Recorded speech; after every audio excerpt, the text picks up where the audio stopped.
प्यारे साथियों, क्या आपको एक्टिव वॉइस को पैसिव वॉइस में बदलना नहीं आता? डोंट वरी, मैं सिखाऊंगा। ये पैसिव वॉइस पर बहुत ही बेसिक सा वीडियो होगा, बस आप देखते रहिए। तो देखिए, एक्टिव वॉइस को पैसिव वॉइस में बदलने के लिए बस आप अपने दिमाग में 3 मूल मंत्र याद रखें। सबसे पहला मूल मंत्र है कि पैसिव वॉइस हमेशा ऑब्जेक्ट से शुरू होती है, यानी कर्म से शुरू होती है। अब ये कर्म कहां पाया जाता है मैं आपको बता दूंगा। दूसरी सबसे खास बात, वर्ब की फर्स्ट फॉर्म होती है, सेकंड होती है, थर्ड होती है, आईएनजी फॉर्म होती है, लेकिन पैसिव वॉइस में हमेशा वर्ब की थर्ड फॉर्म ही आती है। इस बात को कभी मत भूलना। और तीसरी बात है, जब पैसिव वॉइस खत्म हो जाए, वर्ब की थर्ड फॉर्म लगा दो, उसके बाद बाई लिखो और बाई के साथ जो हमारे एक्टिव वॉइस का सब्जेक्ट है उसको लिख दो। उसमें कुछ एक चेंजेस हो सकते हैं, वो भी बता दूंगा। तो देखिए, बहुत ही बेसिक सा वीडियो है, यह एग्जाम्पल है। Rohan writes a story. Rohan एक कहानी लिखता है। ये सेंटेंस एक्टिव वॉइस में लिखा हुआ है क्योंकि ये सब्जेक्ट से शुरू हो रहा है। इसको हमें पैसिव वॉइस में बदलना है। तो जैसी बात आए पैसिव वॉइस की, तो आपके दिमाग में क्या आ जाए? ऑब्जेक्ट कर्म। कहाँ मिलेगा? क्रिया के बाद। और क्रिया कहाँ है? राइट्स यानी लिखना। तो रोहन लिखता है क्या? A story. अब देखो, एक नई बात, क्रिया के बाद तो मिलेगा, ये तो बेसिक सी बात है, बट कभी गलती ना हो उसके लिए आपको एक मूल मंत्र बता रहा हूं। जो भी सेंटेंस आपको एग्जाम में आए, जिसकी भी आपको पैसिव वॉइस बनानी है, उसमें क्रिया से आप एक सवाल करो क्या। जो आंसर आएगा ऑब्जेक्ट होगा। 90% क्या से पूछने पर उत्तर मिल जाएगा। ना मिले तो लगाओ किसे, मतलब क्या से मिल जाएगा, नहीं तो फिर किसे पूछो, किसे। जो उत्तर आएगा ऑब्जेक्ट होगा। तो रोहन लिखता है क्या? एक स्टोरी, एक कहानी। तो हमारा ऑब्जेक्ट हो गया अ स्टोरी। ठीक है, तो पहली शर्त हमने पूरी कर दी, क्या? कि ये ऑब्जेक्ट से शुरू होती है। उसके बाद हमेशा थर्ड फॉर्म आएगी। अब देखो, मेरा एक अलग ही पैटर्न है पढ़ाने का। अब आपने लिख दिया यहाँ पे थर्ड फॉर्म, क्योंकि मैंने यहाँ पे लिखी है थर्ड फॉर्म, तो आपने लिख दिया यहाँ पे रिटर्न। और ये गलत हो गया, कुछ हमने मिस कर दिया। और जो हमने मिस कर दिया वो सबसे बड़ी बात है। और सबसे बड़ी बात को मैंने यहाँ पे लिखा ही नहीं, क्योंकि वो आपके दिमाग में जानी चाहिए। ये तो बेसिक रूल है। ऑब्जेक्ट से शुरू होती है, सबको पता है। थर्ड फॉर्म आती है, सबको पता है। बाई लगता है, सबको पता है। लेकिन यहां पर हमने क्या मिस कर दिया, यानी वर्ब की थर्ड फॉर्म से पहले क्या आएगा, वही सबसे इंपॉर्टेंट चीज है। आप उसी को भूलोगे। तो ध्यान रखना, जब भी आप किसी सेंटेंस को एक्टिव वॉइस से पैसिव वॉइस में चेंज करोगे, तो कोई ना कोई हेल्पिंग वर्ब जरूर लगेगी, कोई ना कोई सहायक क्रिया लगेगी। अब वो क्या लगती है, ये थोड़ा समझना पड़ेगा कि किस टेंस में क्या लगती है। ये टेंस कौन सा है कि रोहन राइट्स, बताइए आप। एस आ रहा है वर्ब में। प्रेजेंट इंडेफिनिट टेंस है। तो जब भी आप प्रेजेंट इंडेफिनिट टेंस की पैसिव वॉइस बनाए, तो आपको याद आ जाए इज, एम, आर। अब तीनों को मत ले आना, वो सब्जेक्ट का चक्कर है। कहानी एक ही है तो इज आएगा, इज। अब लगा दो आप थर्ड फॉर्म, तो अ स्टोरी इज रिटन। ठीक है, एक कहानी लिखी जाती है। इसके बाद में फिर देखो, मैंने क्या कहा था कि थर्ड फॉर्म के बाद बाई लगा दो, तो बाई आ गया। और जो हमारा सब्जेक्ट है वॉइस का, उसको उधर लिख दो, बाई के बाद बाई रोहन। अब जरा पढ़ के देख लेते हैं। एक्टिव वॉइस बोल रही थी Rohan writes a story. Rohan एक कहानी लिखता है, लिखता है, ये पैसिव वॉइस का एक्टिव वॉइस का लहजा है। और a story is written by Rohan, एक कहानी रोहन के द्वारा लिखी जाती है, ये पैसिव वॉइस का लहजा है। ध्यान रखना, अगर आपने लहजे को पकड़ लिया, पैसिव वॉइस को पकड़ लिया। लिखना एक्टिव वॉइस, लिखा जाना पैसिव वॉइस। खाना एक्टिव वॉइस, खाया जाना पैसिव वॉइस। देखना एक्टिव वॉइस, देखा जाना पैसिव वॉइस। खेलना एक्टिव वॉइस, खेला जाना पैसिव वॉइस। तो रोहन एक कहानी लिखता है, एक कहानी रोहन के द्वारा लिखी जाती है। एक्टिव वॉइस और पैसिव वॉइस में खास बात, इसमें कभी टेंस चेंज नहीं होता है। ये प्रेजेंट लिखता है, लिखी जाती है, प्रेजेंट है, नीचे भी प्रेजेंट है। बस थोड़ा वर्ब का चक्कर है, हेल्पिंग वर्ब का चक्कर है कि जब प्रेजेंट इंडेफिनिट टेंस है तो इज, एम, आर आएगा। बाकी सेंटेंस वही रहता है, बस एक बोलने का तरीका, एक पैटर्न बदल जाता है, सेंस वही रहता है। अब जो सबसे काम की बात है वो है सही हेल्पिंग वर्ब लगाना टेंस के अनुसार। उसके लिए मैंने एक छोटा सा टेबल है, चार्ट है, पहले उसको बता दूं, उसको आप लिख लो। देखो, ये है। अगर आपका सेंटेंस दिया गया जो कि एक्टिव वॉइस में है, वो प्रेजेंट इंडेफिनिट टेंस में है, तो आप इज, एम, आर में से कोई लगाओगे, सब्जेक्ट का चक्कर है। कहानी एक है तो इज। अगर आई आ गया गलती से क्या सेंटेंस के अनुसार, तो एम लगाओगे। ज्यादा है, ऑब्जेक्ट ज्यादा वाला है, तो आर लगाओगे। पास्ट इंडेफिनिट टेंस में वाज अथवा वर। फ्यूचर इंडेफिनिट टेंस में जब विल, शैल हो तो be. Continuous tense, present continuous और पास्ट कंटिन्यूअस टेंस की पैसिव वॉइस बनती है, बीइंग का यूज होगा, मतलब बाहर से बीइंग आएगा। परफेक्ट टेंस, तीनों परफेक्ट टेंस की बनती है, present perfect, past perfect, future perfect. तो आप बीन को लाओगे और modals can, could, may, might, will, said, would, should, must, be का यूज होता है। और इंपरेटिव सेंटेंस में लेट से शुरू होगी, बी का यूज होता है। मतलब ये बेसिक कॉन्सेप्ट मैंने आपको बता दिया। मैंने क्या कहा, ये पैसिव वॉइस का बेसिक वीडियो है। हमारे चैनल पे एडवांस वीडियो भी है, इसके बाद में एडवांस भी ले आऊंगा, लेकिन यहाँ पे सिर्फ बेसिक। तो देखो, एक्टिव वॉइस को पैसिव वॉइस में बदलते समय और चीजें आपके दिमाग में आ जाएंगी, रट जाएंगी, छप जाएंगी। ऑब्जेक्ट से शुरू होगी, थर्ड फॉर्म आती है, बाई लगता है, लेकिन जो भूलोगे, जो मिस करोगे, जिसकी वजह से गलत होगा, वो ये होगा। बस इसको आपको दिमाग में रखना है कि ये स्थिति होने पर ये हेल्पिंग वर्ब बाहर से आएगी। एक मूल मंत्र, कुछ ना कुछ तो बाहर से आएगा। यानी आप देखो, ऊपर फर्स्ट है, सेकंड, फर्स्ट है, थर्ड कर दिया, सेकंड है, फिर भी थर्ड कर दिया, आई ने थर्ड कर दिया, ऑब्जेक्ट आ गई। ये चीज तो नॉर्मल है, लेकिन कोई चीज बाहर से भी आएगी। जो बाहर से आएगी वो टेबल ये है। बस इसको मत मिस मत करना, ठीक है। अब देखो, रोहन रोट अ स्टोरी। अगला है, रोहन ने एक कहानी लिखी थी। पास्ट इंडेफिनिट टेंस है। क्या लिखी थी? एक कहानी, अ स्टोरी। अब यहां पे सेकंड फॉर्म है, पास्ट इंडेफिनिट टेंस है, तो किसकी याद आ जाए? वाज या वर की। कहानी एक ही है तो आपने क्या लगाया? वाज। अगर यहां पे स्टोरीज होता तो क्या लगाता? मैं वर लगाता। तो स्टोरी वाज। थर्ड फॉर्म हमेशा आती है रिटर्न। देखो सेम ही है, यहाँ पे स्टोरी, यहाँ पे स्टोरी, रिटर्न रिटर्न। जो चेंज हुआ टेंस के अनुसार वो क्या? वो यहाँ पे इज था, यहाँ पे वाज था। बस यही पकड़ने वाली बात है। तो story was written by Rohan. बस हो गया। इसका मतलब क्या है? रोहन ने एक कहानी लिखी थी। एक कहानी रोहन के द्वारा लिखी गई थी। लिखना एक्टिव वॉइस, लिखा जाना passive voice. Rohan is writing stories. Rohan कहानियां लिख रहा है। तो यहाँ पे मैंने थोड़ा सा ऑब्जेक्ट चेंज कर दिया। यहाँ पे एक कहानी है, यहाँ पे मैंने कहानियां कर दिया। तो रोहन क्या लिख रहा है? कहानियां। एक कहानी नहीं, कहानियां। तो जो कहानियां है वो बन गया यहाँ पे ऑब्जेक्ट। अब देखो, टेंस बाहर से क्या आएगा? ये कौन सा टेंस है? Present continuous tense. और कंटिन्यूअस टेंस में क्या आता है? देखो, बीइंग आएगा। अब देखो, बीइंग लिख रहा है ना, ठीक है। अब देखो, आपने यहां पे बीइंग लगा दिया, फिर हो गया गलत। खास बात, यहां पर प्रेजेंट इंडेफिनिट टेंस में इज एम आर आया, इसमें वाज वर आया। इसमें बीइंग तो आएगा, लेकिन is am are was were, sorry, present continuous tense में इज एम आर और पास्ट कंटिन्यूअस टेंस में वाज वर होते हैं। ये तो रहेंगे, बीइंग एक्स्ट्रा आएगा। बस ये थोड़ा ध्यान रखना। तो यहां पे आप लगाओगे स्टोरीज के साथ क्या है? आर। यहां पे इज था, रोहन के साथ यहाँ पे आर। वहां पे तो लाए थे, यहाँ पे ऑलरेडी रहेगा, लेकिन कुछ एक्स्ट्रा आएगा जो बीइंग आएगा। तो स्टोरीज आर बीइंग। बस ये थोड़ा ध्यान रखना। और थर्ड फॉर्म क्या है? रिटर्न। तो stories are being written by Rohan, Rohan के द्वारा। अब देखो, रोहन कहानियां लिख रहा है। कहानियां रोहन के द्वारा लिखी जा रही हैं। लिखना एक्टिव वॉइस और लिखा जाना पैसिव वॉइस। लहजा भी वही है, लिख रहा है, लिखी जा रही है, बात वही है, बस पैटर्न चेंज हो गया। हमने सेंटेंस को ऑब्जेक्ट से शुरू कर दिया। Rohan has written some stories. रोहन कुछ कहानियां लिख चुका है। टेंस कौन सा है? लिख चुका है। हैज है प्लस थर्ड फॉर्म आ रही है, परफेक्ट टेंस। पैसिव वॉइस बना रहे हो, कोई दिक्कत नहीं। क्या लिख रहा है?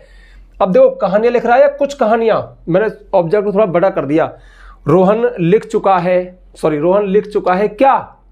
कहानियां या कुछ कहानियां? कुछ कहानियां। तो सम स्टोरीज, इसमें ऑब्जेक्ट इसको पूरा उठा के इधर ले आओ। Some stories. अब देखो, टेंस कौन सा है? Present perfect tense. Perfect present हो, पास्ट हो, फ्यूचर हो, बाहर से क्या आएगा? बीन आएगा। लेकिन बीन तो आएगा, लेकिन हैज हैव जो है वो ऑलरेडी रहेंगे, उनके साथ बीन लगेगा। सेम इसकी तरह से, जैसे is am are was were तो है, वो तो क्या इसकी जगह आर हो गया इसकी वजह से। ऐसे यहाँ पे स्टोरी ज्यादा है तो हैज की जगह हैव हो जाएगा।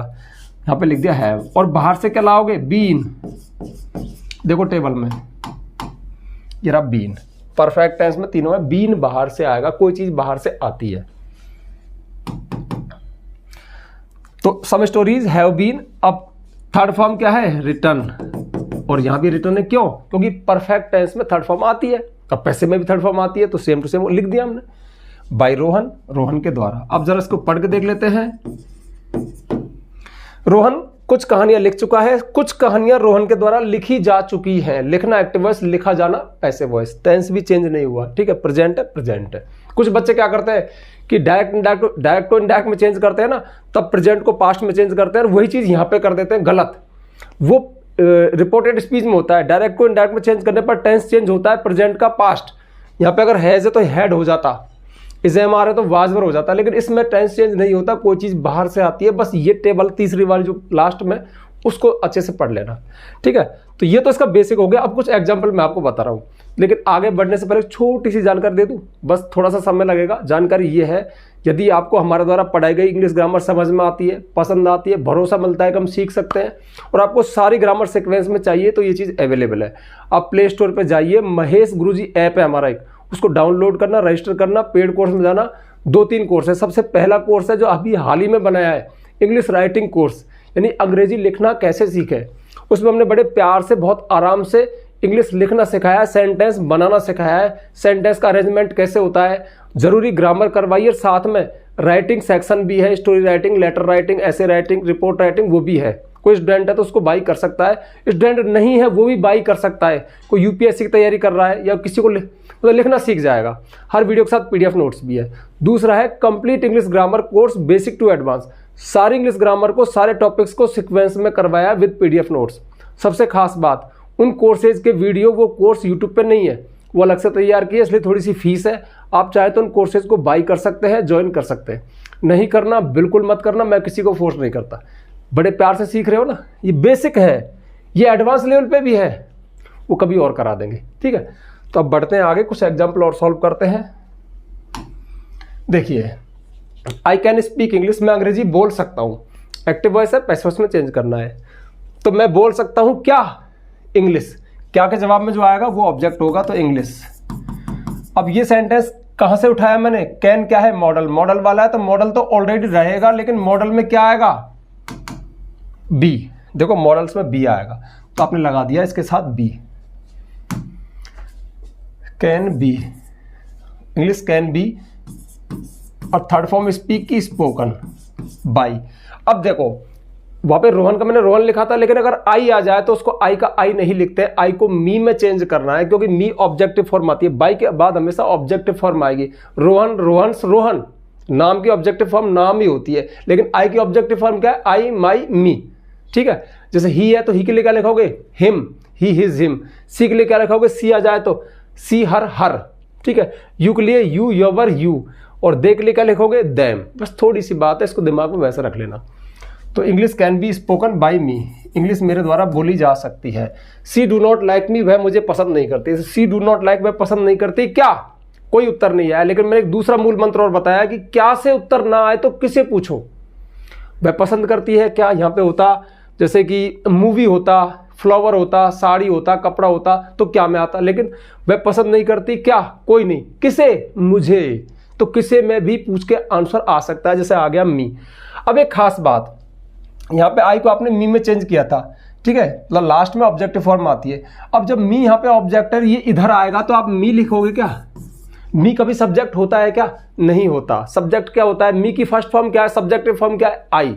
तो यहाँ पे जब मी इधर आएगा, मी हमारा ऑब्जेक्ट है, इधर आएगा तो ये आई में चेंज होगा, यहाँ पे लिखोगे आप आई। यानी आपने मी को इस तरह से लिखा, क्योंकि यहाँ पे आपने आई को इस तरह से लिखा, तो मी को आप इस तरह से लिखोगे। अब सबसे खास बात, टेंस कौन सा है, प्रेजेंट इंडेफिनिट टेंस। किसकी याद आएगी, इज एम आर की। भले अब देखो ये प्रेजेंट इंडेफिनिट टेंस का नेगेटिव है तो डू आया, तो डू को देखते ही दिमाग में क्लिक किया, अच्छा प्रेजेंट इंडेफिनिट टेंस है, इज एम आर लगाऊंगा। तो आई के साथ क्या लगाओगे, इज लगाओगे, एम लगाओगे, आर लगाओगे, आई के साथ एम लगाओगे, ठीक है। ये डू रिप्लेस हो गया एम से, क्योंकि पैसिव वॉइस में इज एम आर ही आएंगे। नेगेटिव है तो नोट लगा दिया, I am note. Passive voice में हमेशा ही थर्ड फॉर्म आती है, लाइक की लाइक्ड, बाई। और सी, सी सब्जेक्ट इधर जाएगा तो बाई सी नहीं, सी की ऑब्जेक्टिव फॉर्म क्या है, हर, सी, हर, हर। तो यहां पे आ गया हर। तो वह मुझे पसंद नहीं करती, I am not liked by her, मैं उसके द्वारा पसंद नहीं किया जाता हूं। They are making a new bridge, वे एक नई सड़क बना रहे, सॉरी सड़क नहीं, पुल बना रहे, ब्रिज, वे एक नया पुल बना रहे। तो क्या बना रहे, बताओ, पुल बना रहे, एक नया पुल, एक नया पुल, पूरा ये ऑब्जेक्ट है। अ न्यू ब्रिज, अब ये पुल एक है ज्यादा है, एक ही है, तो फिर क्या लगाओगे, इज। अब जरा टेंस तो चेंज कर लो, are making present continuous tense, और कंटिन्यूअस टेंस प्रेजेंट हो चाहे पास्ट हो, बाहर से क्या लाओगे, क्या आएगा, बीइंग, तो बीइंग लगा दो इसके साथ। तो अ न्यू ब्रिज इज बीइंग, और मेकिंग आईएनजी फॉर्म में, कोई सी फॉर्म हो, नीचे थर्ड चाहिए। मेक की थर्ड फॉर्म क्या है, बहुत सारे बच्चे गलती करते हैं, मेक्ड, ऐसे लिख देते हैं मेक्ड, बहुत साल से पढ़ा रहा हूँ तो गलत। मेक की थर्ड फॉर्म होती है मेड, क्या, सेकंड भी मेड MEDE, और थर्ड भी होती है मेड, ठीक है। तो अ new bridge is being made और खत्म।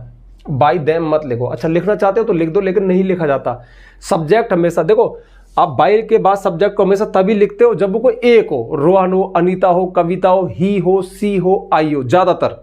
अब ये बात थोड़ी एडवांस लेवल पे जा रही है, बट मैं आपको थोड़ा सा बता दूं, जब भीड़ भड़क्का हो, जैसे सब्जेक्ट वी लिखा हुआ है, वी मतलब हम तो बहुत है यार, दे मतलब वे बहुत सारे हैं, पीपल लोग हैं तो वी, या फिर एवरीवन, एवरीबॉडी, नो वन, इस तरह के सब्जेक्ट आए तो उनको पैसिव वॉइस में नहीं लिखते हैं। बाई भी मत लिखो और इनको भी मत लिखो, ठीक है।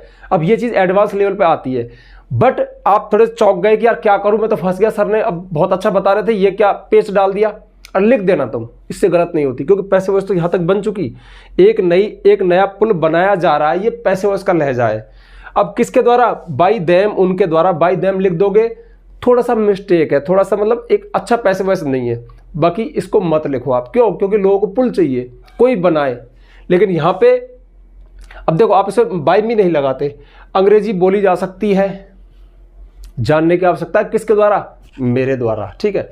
लेकिन एक नया पुल बनाया जा रहा है, कोई भी बनाए, बात खत्म होगी। तो असली वाली अच्छी वाली पैसिव वॉइस ये है कि इसमें आप बाई ना लगाएं। अब मैं फिर एडवांस पे चला गया, लिख देना तुम, कोई फर्क नहीं पड़ता, बाकी रूल से इसमें नहीं लिखा जाएगा। ओपन द डोर, दरवाजा खोलो, ये क्या है, ये imperative sentence. Sir imperative sentence के लिए मैंने क्या बताया था, ये बार बार क्या आ रहा है बीच में, तुम्हारा होमवर्क है, ठीक है। ये तुम इसको कमेंट में लिख देना, इनका आंसर आपकी प्रैक्टिस के लिए। तो देखो ये रहा इंपरेटिव सेंटेंस, लेट से शुरू करो, बी आएगा जिनमें आदेश होता है। तो ओपन द डोर, लेट, क्या ऑब्जेक्ट क्या है, द डोर, पैसिव में be, let the door be opened, third form तो आएगी ये रही, ये वर्ब यहाँ है, तो let the door be open, दरवाजा खोल दिया जाए। He will invite me on his birthday, वह मुझे अपने जन्मदिन पे आमंत्रित करेगा।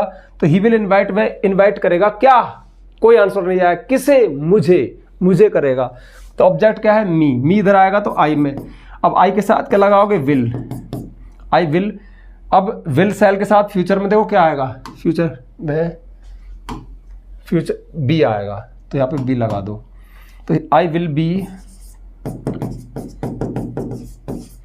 अब कोई सेल क्यों नहीं लगाया, सबके साथ विल आ जाएगा, कोई दिक्कत नहीं। I will be invited by, अब ही इधर जाएगा तो हिम में, by him on his birthday, मुझे उसके जन्मदिन पे आमंत्रित किया जाएगा, मुझे उसके द्वारा उसके जन्मदिन पे आमंत्रित किया जाएगा।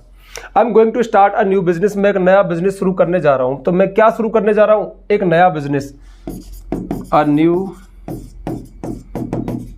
बिजनेस। अब देखो, आप देखोगे ये कंटिन्यूअस टेंस है, आई एम गोइंग, ठीक है, लेकिन नहीं, ये कंटिन्यूअस टेंस नहीं है तो कंटिन्यूअस, बट ये अलग चीज है, ये गोइंग टू वाला स्ट्रक्चर है। I am going to start a new business, एक तो I am starting a new business, मैं नया बिजनेस शुरू कर रहा हूं, तब तो ये प्रेजेंट कंटिन्यूअस टेंस होता है। लेकिन गोइंग टू वाला एक अलग स्ट्रक्चर होता है, कोई काम करना शुरू करे, मैं एक नया बिजनेस शुरू करने जा रहा हूं, मतलब चल के नहीं जा रहा हूं, ये काम शुरू कर रहा हूं। I am going to write a letter, मैं एक पत्र लिखने जा रहा हूं। I am going to open a shop, मैं एक दुकान खोलने जा रहा हूं। इस तरह से तो कोई काम करना शुरू करना, इसमें भी बी आता है। तो अ न्यू बिजनेस इज, और इसमें गोइंग टू जो कि तो रहता है। एक नई चीज बता दिया आपको, थोड़ा एडवांस पे, a new business is going to be started, be आएगा इसमें भी। A new business is going to be started by me, मेरे द्वारा एक नया बिजनेस शुरू किया जा रहा है, ठीक है। ये मैंने आपको टेबल में भी नहीं लिखवाया, एक्स्ट्रा मुंह जबानी बता दिया कि गोइंग टू वाले सेंटेंस में बी का यूज होता है, मतलब कोई काम करना शुरू करे, ठीक है। तो ये आपके कुछ एग्जाम्पल हो गए। अब जाते जाते ये आपका होमवर्क है, बहुत बेसिक वीडियो था। He bought a new car, she was cooking food, Rani can solve this question, right a poem, I have seen this movie. जो पढ़ाया उसी में से है, वही सारे टेंस है। तसल्ली से आराम से पेन कॉपी उठाना, इनको हल करके देखना, और इनके आंसर कमेंट में लिख देना, मुझे अच्छा लगेगा, हाँ आप सीखे। बहुत ही बेसिक सा वीडियो था। अक्सर जब मैं पैसे वैसे पढ़ाता हूँ तो ज़्यादातर मैं एडवांस की बातें करता हूँ, एडवांस लेवल की बातें करता हूँ। आज अपने आप को रोक के रखा और बिल्कुल बेसिक पे रहा, ताकि आप सीख जाओ, ठीक है। तो मिलते हैं किसी नेक्स्ट वीडियो में किसी नेक्स्ट टॉपिक के साथ, तब तक के लिए बाय। हाँ, इनका आंसर, इनका सॉल्यूशन कमेंट में लिख देना, मुझे अच्छा लगेगा, मैं चेक कर लूँगा, ठीक है। Okay bye.